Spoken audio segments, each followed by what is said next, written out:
रात में सोते वक्त अगर आपका बच्चा दांत किटकिटाता है तो इसे लाइटली बिल्कुल भी मत लीजिए, क्योंकि ये सिर्फ बचपन की आदत नहीं भी हो सकती।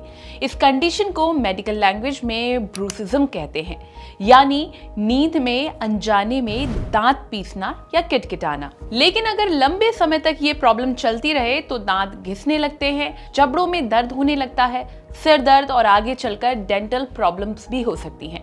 एक्सपर्ट्स मानते हैं कि इसके पीछे स्ट्रेस, एंजाइटी, डिप्रेशन या फिर स्लीप डिसऑर्डर्स जैसे स्लीप एपनिया या फिर दांतों के शेप बिगड़ने की वजह भी हो सकती है। ऐसे में सवाल ये है कि क्या ये सिर्फ एक आदत है या बॉडी का स्ट्रेस सिग्नल। thehealthsite.com ने बात करी senior paediatric doctor Sanjeev Dutta से, जिन्होंने बताया कि बच्चे जो दांत किटकिटाते हैं रात में नींद में, वो किस वजह से है और इससे बचाव कैसे किया जा सकता है। ये अक्सर बच्चों के 2 से 3 साल की उम्र पे नोट किया जाता है और थोड़े बड़े उम्र तक पाया जाता है। 10 से 12 साल तक के उम्र के बच्चों तक में भी ये पाया जा सकता है।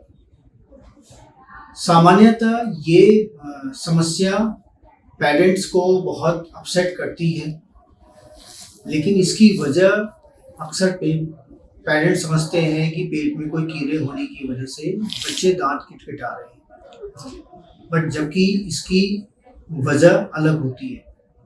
इनकी वजह में सामान्यतः एंजाइटी, स्ट्रेस, किसी चीज़ पे ज़्यादा टेंशन लेना, किसी चीज़ पे ज़्यादा फोकस होना, ये सब मानी जाती है। दूसरी वजह कुछ बच्चों में दांतों के एंगल से रिलेटेड होता है, जिसके बारे में डेंटिस्ट से ओपिनियन लेनी चाहिए। लेकिन पहला जो चेकअप होना चाहिए बच्चों के डॉक्टर से मिल करके, इससे इसकी वजह के बारे में जानकारी लेनी चाहिए। जनरली ये साइकोलॉजिकल या बिहेवियरल इश्यूज मानी जाती है।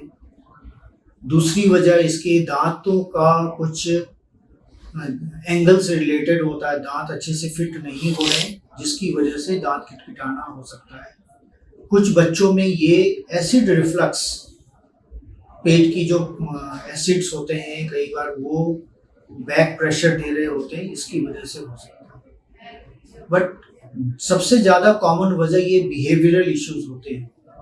बिहेवियरल इश्यूज को टाइमली पता करना बहुत ज़रूरी है, नहीं तो ये आगे बढ़ करके बच्चे की स्कूल परफॉर्मेंस है या सोशलाइजेशन स्किल्स पे इम्पैक्ट करती है, जो कि फ्यूचर में बच्चे की होलसम डेवलपमेंट पे प्रॉब्लम कर सकती है। तो कॉमनली देखा ये जाता है कि बच्चों पे यदि किसी वजह से प्रेशर पड़ रही है या मम्मी पापा की ज़्यादा उम्मीद चल रही है, पढ़ाई पे ज़्यादा प्रेशर दिया जा रहा है, बच्चों की एंजाइटी उससे उत्पन्न होती है। कभी कभी स्कूल में बच्चों के क्लासेस में बुली होती है, एक बच्चे दूसरे बच्चे पे कुछ हावी होने के लिए कुछ हथकंडे अपनाते हैं। तो इसके लिए पेरेंट्स को पहले स्कूल के टीचर से मिल करके बातें करनी चाहिए कि क्या ऐसी समस्या हो सकती है कि जहां उनका बच्चा किसी दूसरे बच्चे की वजह से बुलीड फील कर रहा हो।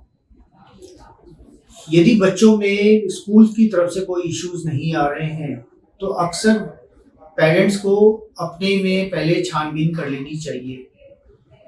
एज ए डॉक्टर मैं बच्चों के पेरेंट्स को ये सलाह देता हूँ कि आप पहले फिजिकल वायलेंस, मारपीट या डांट डपट से परहेज करें।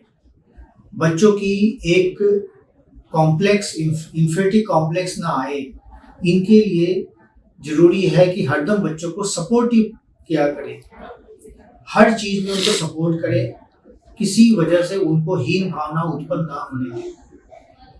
बच्चे की होल सम पर्सनैलिटी डेवलपमेंट के लिए किसी स्पोर्ट्स पे डालना अत्यधिक जरूरी हो जाता है किसी पर्टिकुलर एज के दौरान।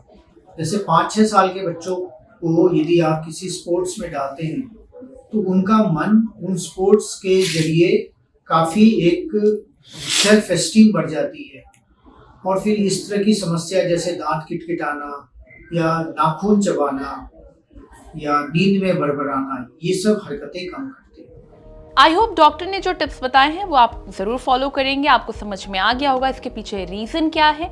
इस वीडियो को लेकर आपकी क्या राय है कमेंट करके ज़रूर बताएं और हेल्थ से जुड़ी इस तरह की और भी वीडियोज़ के लिए लाइक एंड सब्सक्राइब करें thehealthsite.com।